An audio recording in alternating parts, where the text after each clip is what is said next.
Now it was the governor's custom each year during the Passover celebration to release one prisoner to the crowd, anyone they wanted. This year there was a notorious prisoner, a man named Barabbas. As the crowds gathered before Pilate's house that morning, he asked them, "Which do you want me to release to you?" Then a mighty roar rose from the crowd, and with one voice they shouted, "Kill him!" Jesus, that is. "Kill him and release Barabbas to us." Barabbas was in prison for taking part in an insurrection in Jerusalem against the government and for murder. Pilate argued with them because, get this, he wanted to release Jesus. But they kept shouting, "Crucify him! Crucify him!" Well, I just read you a Bible story that has three main characters, you'll notice. One of those characters you already know at least a little about, Jesus of Nazareth. But what about the other two men? Pontius Pilate, the governor, the Roman governor, with his headquarters in Jerusalem. What do we know of him? And what about this Barabbas? The Barabbas, an outlaw in prison, awaiting execution. The scripture itself, the gospel writers, give us just bare bones, basic information about Pilate and Barabbas. If you study some Roman history and some early church tradition, bringing it in, you can fill out a fuller picture of these two unknown men, Pilate and Barabbas. And I want to tell you more about them both so you can appreciate who they were, how they got there, where they've been, where they went after this day, how their lives went. And hopefully, most of all, I'm going to tell you some details about their lives, because here and there, it's inevitable you're going to identify them with them in one way or another. First, Pilate. Pilate, Roman governor of Judea. It's almost certain that he was a Roman war hero. That was often how a man got a position of authority. He had proven himself in battle.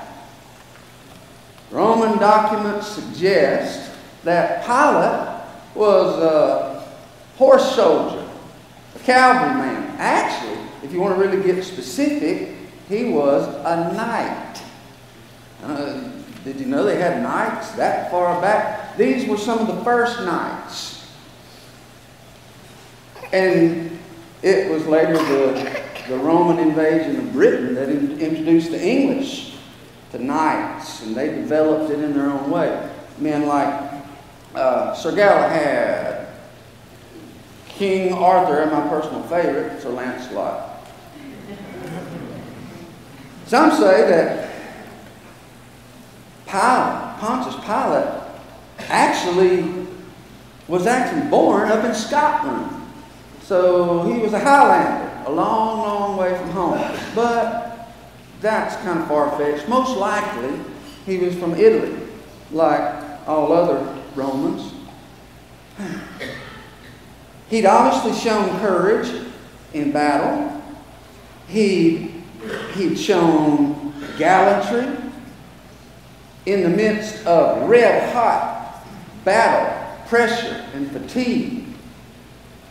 He'd been a leader of men, and so he knew how to make decisions and make them quick in a battle situation. But on this Friday morning, this Friday morning in Jerusalem, far from the battlegrounds where he proved himself, he found himself unexpectedly in a battle of a whole different kind. It was a battle for which he was not very well trained, or equipped, or prepared. Different kind of battle. This was a battle between truth and lies. It was a battle between right and wrong. It was a battle between good and evil. And pressure. The pressure that Pilate found himself under psychologically had to have been as intense as anything he ever experienced on a regular battlefield. The Jewish leaders, the mob, were so determined to execute Jesus. The pressure was so high that somebody was going to die that day. Somebody was going to get executed. And somebody was going to have to make the choice of who got executed. Pontius Pilate was that man. In the scripture I read, you can already sense that from the beginning, Pilate sympathized with Jesus. He recognized Jesus was innocent. This man had done nothing wrong. And throughout the battle, back and forth, throughout the day, he kept coming up with one way and then another to set Jesus free without making himself look like he was a weak leader, without offending the Jews so terribly that they complained to his higher-ups and maybe got him in trouble with the emperor or something like that. He did as best he could to free Jesus while still looking out for number one. And one of the subtleties I picked up this week in preparation was the interesting fact that when it came time to pull some criminal out of prison, out of the Jerusalem jail, drag him up in front of the people, stand him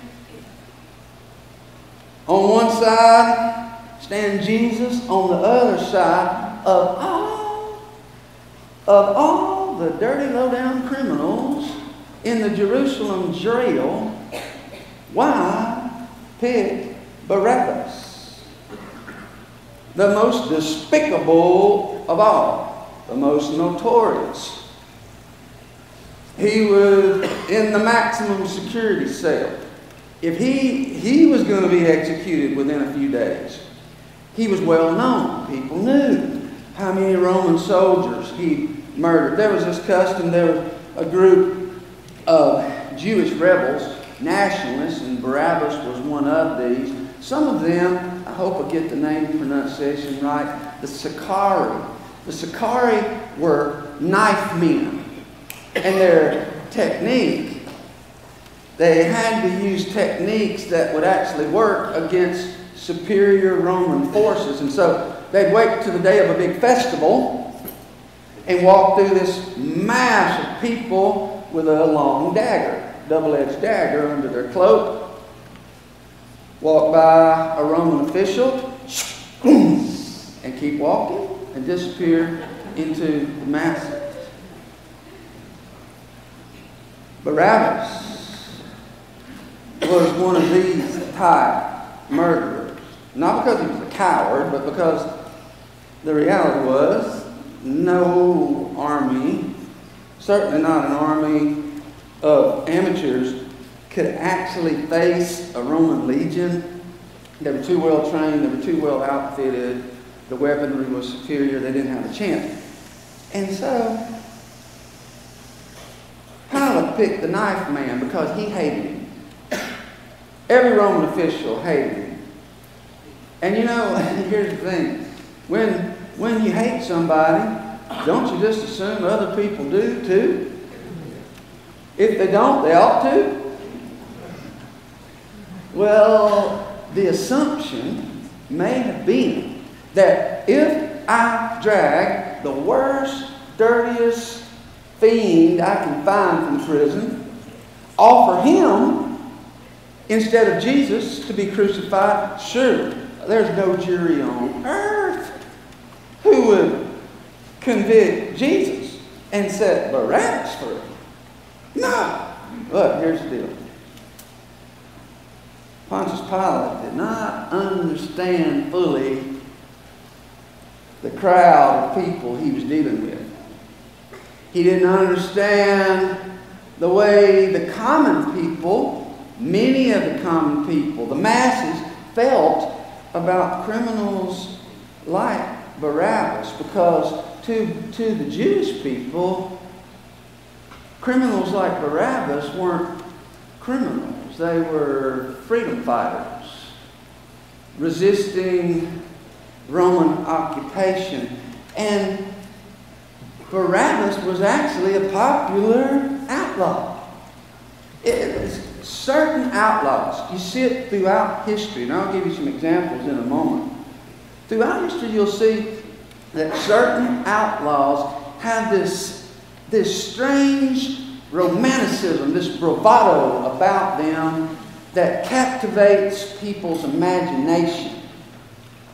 And I stress imagination. The reality may be they're low-down scumbags, but in the minds of many people, especially if they're perceived, if they rob from people I don't like and they leave me alone, it has a strange effect on the masses, and it baffles the authorities. Always has, still does. It baffles the authorities, it frustrates them, because all of this works in the favor of the criminal. Barabbas also was no common crook. This was not a pickpocket. This was not a purse snatcher. He did not abuse children. He did not rape young women. He did not beat up old women. He did not bother the Jewish people at all. Guess what all his targets were? Every one of his targets was Roman. The Roman occupation forces. And that meant for Barabbas, as a leader of revolutionaries, outlaws to the Romans, that meant that every raid, every ambush, every holdup of supply trains, military paymasters, and sleeping soldiers, he slipped up and slit their throats. As they slept, they were all Romans, all Roman targets. He was a folk hero. 1,000 years later, they'd call him Robin Hood. In the 1800s, the 1880s in Missouri, he'd have been a Jesse James. In the 1930s, he'd have been a Clyde Barrow, as in Bonnie and Clyde. Freedom fighter. That's how Jesse James was perceived, by the way. And that's why Jesse James, this is amazing to me to think about it. He managed to live and walk around and ride around free and safe in Missouri for 20 years, like 2 decades practically. And all the while he'd leave Missouri and he would go rob banks, he'd rob trains, he'd kill people, he would come back. And the common people in his county revered him as a Robin Hood, a freedom fighter. To them, he was the last Confederate holdout, fighting against the Union. He would not surrender. And sure enough, every bank he robbed was a Union-owned bank. He targeted railroads owned by stockholders, by Yankee stockholders. The people knew this. This fed their imaginations. It gave them a false sense of empowerment. What about the bank clerk who had 3 kids at home that Jesse James shot in the face? What about him? What about the conductor who asked for his ticket and got his chest busted open with a .45? What about those people? Well, I guess the common folks said, well, they probably needed killing. You ever heard of that one? Truth is, Jesse James and Barabbas, whatever else they were murderers. Cold-blooded murder. And it may well be that in both cases, they really did hate the state. And maybe that's the way it started out, freedom fighting. But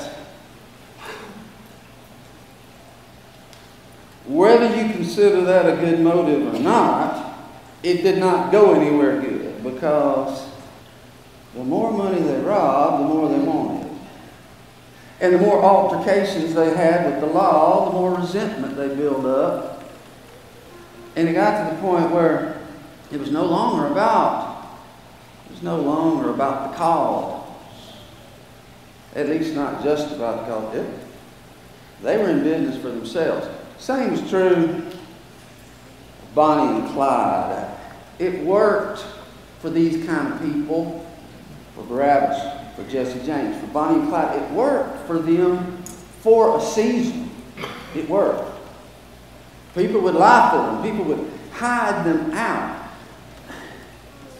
Bonnie and Clyde, riding around the Midwest in a Ford V8 with 3 machine guns in the back seat, rifles, shotguns, 12 automatic pistols. They managed to evade the FBI for 2 years. J. Edgar Hoover's FBI. There were roadblocks set up all over Texas, Oklahoma, Kansas, parts of Missouri, and Louisiana. But Bonnie and Clyde developed a masterful strategy for busting through roadblocks. Usually these were on isolated back roads. There'd be a couple of cops there on motorcycles, perhaps in a car, stopping every car that came by. Bonnie and Clyde's technique, Clyde was always driving. They'd pull slowly up and get over on the side of the road next to the ditch, as if maybe they were broken down. What was it? The cops wondered. And the policeman would approach the car, and when they got within about 30 feet, about from here to Brian Hensley, wham! Out of the front door popped Clyde Barrow with an fully automatic rifle. And mow them down. They did it over and over and over. 13 cops they killed altogether. It worked. It worked. And Bonnie? Well, not Bonnie Parker. She was in her early 20s from Dallas, Texas. They say she never weighed much over 90 pounds, but she was hell with a Thompson machine gun. And mean as a snake. When Clyde mowed down cops and they were laying there dying, if she saw one still alive, she'd wobble over in her high heel signature red shoe.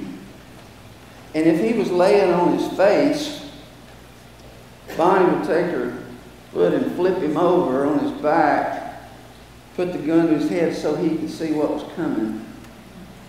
And sometimes she'd say, "Hi, sweetie." Bam! I'm telling you, they were killers. Desperate killers. They had crossed a line, though, from which there was no going back. You know, there is a point of no return in wrongdoing. You've not reached that point, or you wouldn't have even cared to come today. But some people do. They go so far, they've made such a mess of their lives, they're so deep in that there's no getting out. Barabbas was that deep in. At least he thought he was. Bonnie and Clyde were that deep in. They knew they were going to die. In fact, she wrote a poem. Wrote a poem about her and her boyfriend Clyde and sent it to a magazine, and it was published nationally while they were on the run. I'll read you a portion of that in just a little while, but I'll tell you one last thing. Bonnie Parker in particular was so popular that she influenced women's fashion throughout the Midwest. The young girls wore dresses, the fashion style of Bonnie, and they sold a whole lot of red high-heel shoes. Bonnie and Clyde, popular with the people. Barabbas was popular too. But there was another person popular on trial that day. Barabbas, popular? Yeah. You know who else was pretty popular? Jesus of Nazareth. Both Barabbas and Jesus had a big following. Now, I will say this. Their fans were different people. And people admired them for very different reasons. But they were both folk heroes to many. They had some things in common. Yeah. The best people actually have some things in common with the worst of people, and it was no different with Jesus and Barabbas. Both Jesus and Barabbas were loved by the majority of their people and hated by a small but powerful minority of their people. Jesus was hated by the organized religious structure of his day because those leaders saw Jesus as a threat. Barabbas, hated by Roman officials because they saw him as a threat. And truly these two men were a threat. And both were on trial. One was going to die today. Pilate had to choose which. Tough case. A lot of pressure as the day went on. Info pouring in, pros and cons. Influence from all sorts of directions. From at least 4 or 5 different sources, clear sources of influence. One of them, obviously, was the religious leaders. The Jewish religious leaders, the real problem they had with Jesus was all about religious issues. That's why he was a threat. That's why they wanted him executed. But they knew the Romans didn't give a hoot about Jewish scripture interpretations and doctrinal debates. No need to tell Pilate about that. They had to convince Pilate that Jesus was somehow a threat to the Roman occupation. Now that could get a man crucified. And so I want you to listen to a couple of scriptures describing some of the accusations the religious leaders brought to Pilate to influence him. Luke 23, verse 1, 2, and 3. Then the entire council took Jesus to Pilate, the Roman governor. They began to state their case. Pay attention to their first opening argument. This man has been leading our people astray by telling them not to pay their taxes to the Roman government and by claiming he's the Messiah, a king. Hey, there's only supposed to be one king, and that's Caesar. That's a subtle thing they threw in there. He's leading our people astray, and some translations say he's stirring them up. He's stirring up the masses. So Pilate asked him, "Are you the king of the Jews?" And Jesus simply replied, "You have said it." What would you make of that answer? I've never known what to make of that answer, but look at verse 5. Then they became insistent. because they realized Pilate was not on board yet. They said, but he's causing riots. Talk about exaggeration now. He's causing riots by his teaching wherever he goes, all over Judea, from Galilee to Jerusalem. Riots? Well, that might call for some Roman police action there. There were the religious leaders. Then there was the mob that assembled there. In front of Pilate's house. You know, it's interesting. It's one thing if you're at the office and somebody comes wagging their finger in your face. But at home, you sort of feel safe. And what happens when you wake up and there's a mob on your front yard and you're standing on your porch? Even if you do have soldiers' protection, you can feel the power, the rage. You feel the pressure. And so Jesus asked the leaders, he asked the mob, asked them the same question. Why do you want me to crucify him? He's done nothing wrong. But the mob roared. Crucify, crucify. So, very obvious, and you probably already knew this, Pontius Pilate's got pressure coming from religious leaders. Jewish religious leaders didn't have the power to execute, but you know what they could do? They had the power to lobby in Rome. And some of them were very influential. They were the kind of people who could get a governor in trouble with the emperor, especially if they used the same kinds of exaggerations on Pilate that they were obviously already capable of doing because they were doing it with Jesus. This could lead to losing my job. I might even lose my life. Some of those Roman emperors, they'd execute their officials over little things. He had to think about himself. He had to preserve what power he had. He had to hold on. But if possible, once I've made sure I'm safe, I still would like to help Jesus if I can. But there was pressure from the other side. You may not have thought much about. It's just one verse that gives us the clue. There was pressure from his wife. Pressure coming from home, from the woman he slept with. His wife, her name was Claudia Procula. Claudia Procula, according to early church sources, she was the granddaughter of Caesar Augustus, if that name sounds familiar. She was a high-born lady, well-bred.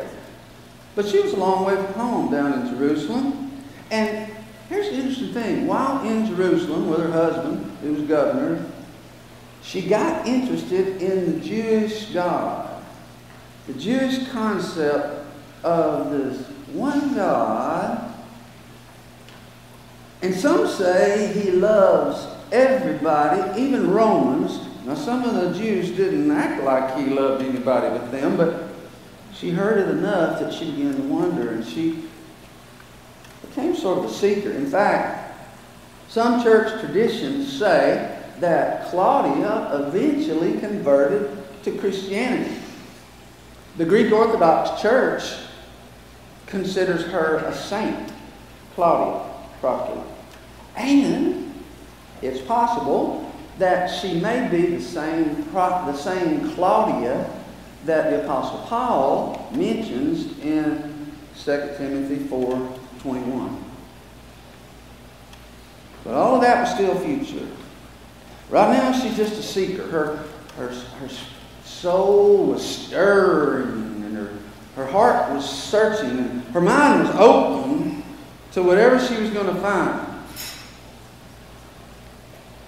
And she was open to this Jesus who used to say, "Seek, and you shall find." She was not afraid of what she would find.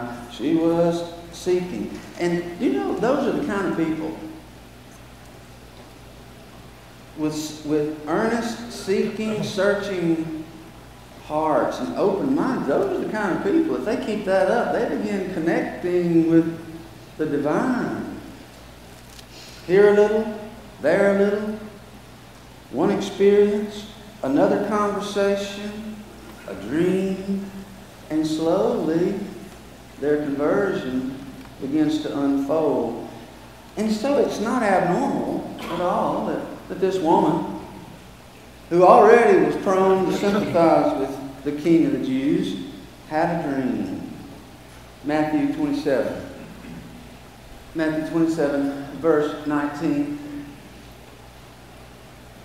Pilate was interrupted. The proceedings were interrupted by a messenger. During all the heat of the back and forth, just then as Pilate was sitting on the judgment seat, his wife sent him a message. Leave that innocent man alone. I've suffered through a terrible nightmare about him last night. So he knows what honey thinks. But you know what's deeper and more important? He knew what he thought. And Pilate knew what Pilate knew. He knew what his conscience was telling him. He knew what his intuition had been telling him from the split second he laid eyes on Jesus. He knew the right thing to do. In John's account from John 18,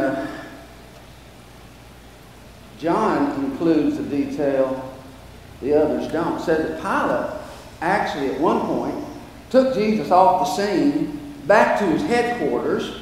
He asked him questions and he listened to the answers. And maybe it's no coincidence that once he came out of headquarters after talking with Jesus, that's, according to John, when he sent for Barabbas and said, hey, remember how we let somebody go every year? How about we let Jesus go and you just crucify Barabbas instead? Luke 23, verse 22 tells you how that went for him. He comes out of his headquarters for the third time. He swung 3 times. 3 hard swings for Pilate. For the third time, he demanded, why? What crime has he committed? I have found no reason to sentence him to death, so I will have him flogged and then I will release him. I'll hurt him a little bit, then let him go. How about that? But the mob shouted louder and louder, demanding that Jesus be crucified, and their voices, their influence prevailed.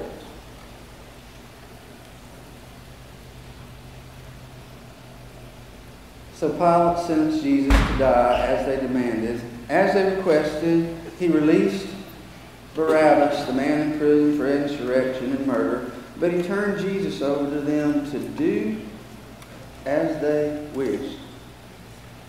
And that was the end of the trial of Jesus and Barabbas. But there was a third person on trial that day that you can almost overlook, though it was the trial of his life.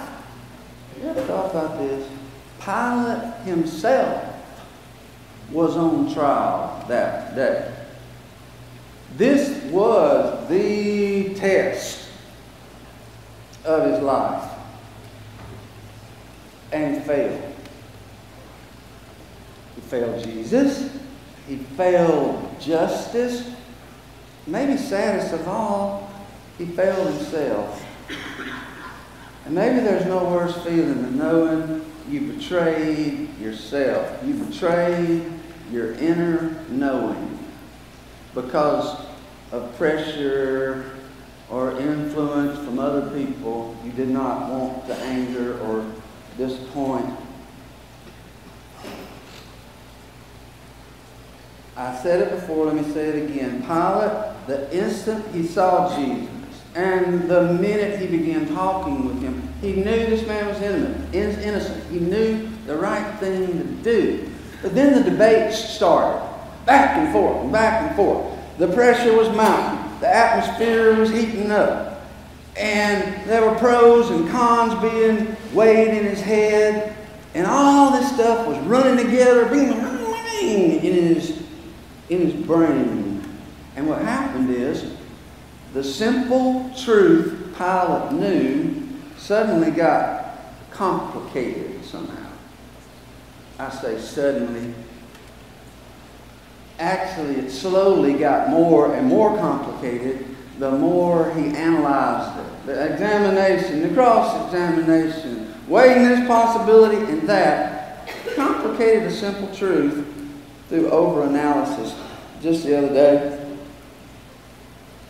a very successful businessman gave me some good advice about the dangers of over-analysis. And you've all heard how when we analyze too much, we get into analysis paralysis, and we can't make a decision at all. And here's what he told me. When an opportunity arises, this may be a business opportunity, for our purposes, we're mainly talking about moral decisions that pop up. When an opportunity arises, there will often be this immediate streak of intuition that tells you go or tells you no. It's deeper than the mind. It's in the gut. It's what they call a gut feeling. And I will not say that intuition is absolutely foolproof, but I'll say this. It's more often right than wrong. Always pay attention to it. It's actually a God-given capacity that we all have, and we need to learn to trust. But once you know something, you need to do something about what you know.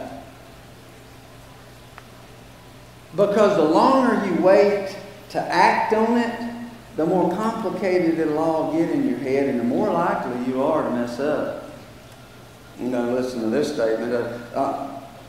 The farther you get from your immediate inner knowing, the further you get from that, the more likely you are to do wrong. David Crockett used to say, over and over, he'd say, always be sure you're right, then go ahead. And that was a way of saying, be decisive. He learned that, by the way, probably not in the wild frontier, but in the United States Congress. Be decisive. Make up your mind and move ahead. But you better make up your mind and move ahead knowing that no matter what you do, whether you're right or not, whichever direction you take, whatever choice you make, there are going to be people who don't like it. You'll make some enemies. There'll be others who won't understand. And if you let that be your guide, well, that's what Pilate did. I want to show you a quote about intuition from Andy Andrews, who wrote The Traveler's Gift. Intuition without action is an insult to those who expect the best from you.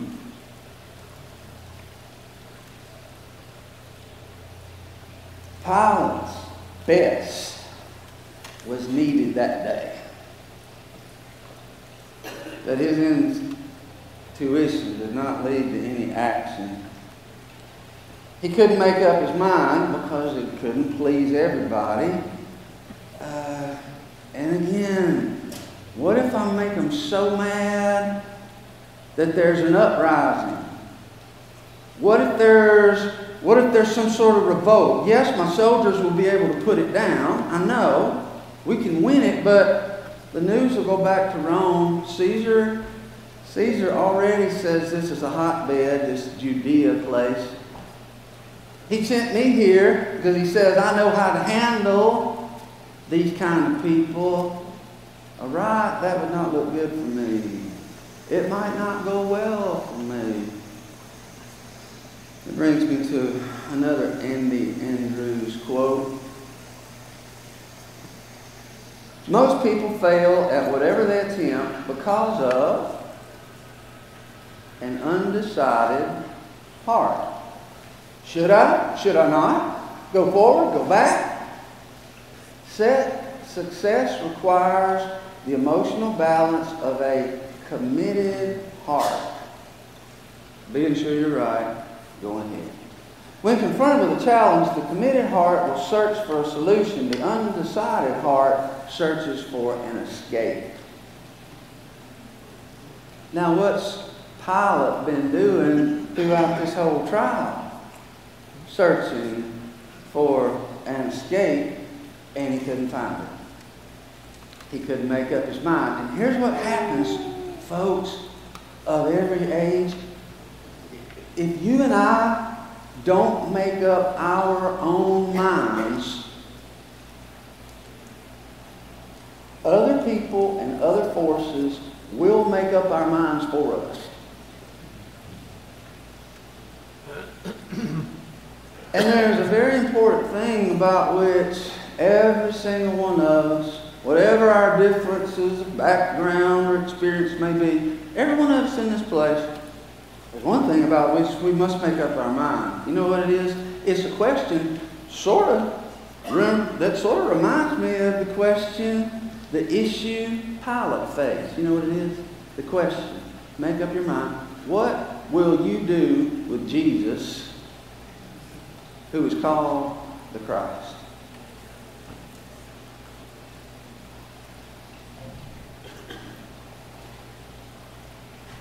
That's a decision like all other decisions. All decisions have consequences. It may be good, it may be bad. Some decisions are small, some are big. This is the biggest one of all. What will you do with Jesus? Other people made up Pilate's mind for him because he couldn't make it up for himself.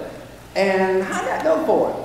How did things work out for old Pilate? Well, according to the Jewish historian Eusebius, Pilate eventually found himself in trouble with the Roman emperor after all. Would you believe it? The Emperor Caligula, who was especially bloodthirsty, cruel, loved to see people suffer, psychologically as well as physically. It was a close race. Who was the most wicked, Nero or Caligula? Pilate somehow displeased Caligula. And Caligula, guess what? Caligula gave Pilate a choice. Gave him a decision to make. And Caligula said, Pilate, you're going to die today. There's two ways it can happen, and you decide. You can either kill yourself, you can commit suicide, or I'll turn you over to the soldiers. Can you imagine hearing that? Pilate, who turned Jesus over to the soldiers?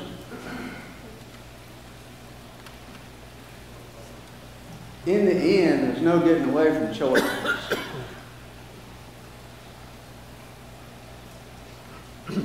This time, this last time in his life, Pilate chose quickly and he followed through completely. And here's the way I'll sum him up. Pilate's story began and ended with a choice. There's one other person who also had some choices to make all of a sudden. Choices he never expected to have. Beautiful, exciting, possibilities were now before him. Barabbas was free. He was free. He was now free to go anywhere in the world he wanted to go, do whatever he wanted to do, change, grow in any way he selected, and he could become. He was getting a fresh start, complete pardon. He's got no criminal record anymore. He could get a reputable job. He could become anything he wanted to become. What did he do with the opportunity Jesus gave him? See, Jesus actually gave Pilate an opportunity by literally dying in, Barabbas. He literally gave Barabbas an opportunity for a new start, a new life, because Jesus died in his place. What did he do with this opportunity Jesus provided? It's not such a happy story. There's no evidence that Barabbas ever became a Jesus follower. Some of the few sources that we do have say that Barabbas was later killed during a revolt, a battle with Roman soldiers. And what does that mean? That means, that shows you what he did with his choice. He went back to the old pattern. And the day he started back toward that old pattern, he was ignoring the opportunity Jesus Christ had given him. And he was headed past the point of no return, because after the first time he killed another Roman, he was once again an outlaw, and it was run, fight, or die from then on. No turning back. No turning back. And it was the same for Bonnie and Clyde, who also died. Tragic death. She predicted it, Bonnie did. She knew it was coming. I want to give you a few lines from the poem she submitted to the magazine, published widely, while they were still running wild and free. She spoke of the day when Clyde said to me, "I will never be free." The road, imagine a young woman writing this about the road in front of her. The road was so dimly lighted, there were no highway signs to guide. She's talking about lostness. But we made up our mind, if all roads were blind, if the road gets dimmer and dimmer, sometimes you can hardly see, we know we can never be free. And get this line. We know the law always wins, that death is the wages of sin. Someday we'll go down together. They'll bury us side by side. To few it'll be a grief, to the law a relief, but it's death for Bonnie and Clyde. You see the road they took. You see what Barabbas did with the opportunity Jesus offered. You see what Pilate did with Jesus, who was called the Christ. I'm going to ask you one last time, what will you do with Jesus? Very likely your intuition has already told you that many times. Don't overcomplicate it. Make up your mind about what you'll do with Jesus. Be sure you're right.